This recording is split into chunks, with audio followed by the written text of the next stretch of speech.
Arrivé ce lundi matin avec une cargaison d'aide humanitaire de l'Union européenne, le commissaire européen de gestion des crises, le ministre français des Affaires étrangères, ainsi que son collègue de la Belgique, ont été reçus par le président de la République, Félix Antoine Tshisekedi Tshilombo, à la Cité de l'Union africaine.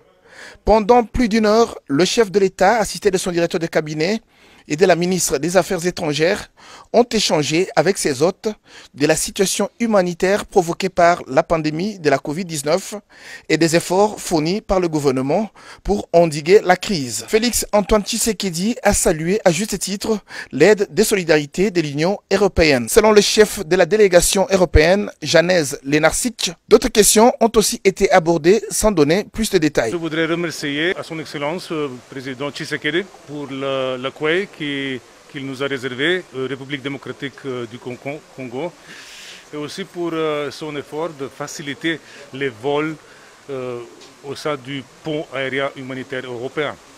Pourquoi la République démocratique du Congo? Il y a plusieurs raisons, parmi eux les suivants. Premièrement, la situation humanitaire dans le pays est préoccupante. Il y a plus de 15 millions de Congolais qui ont besoin de l'assistance humanitaire. En plus, après le Covid, cette pandémie risque d'aggraver cette situation humanitaire. Troisièmement, comme vous le savez, en vue de restrictions sur le transport aérien, il y a une manque opportunité d'acheminer le matériel et le personnel humanitaire. Toutes les raisons pourquoi nous sommes ici. Nous avons eu une rencontre très approfondie avec le président.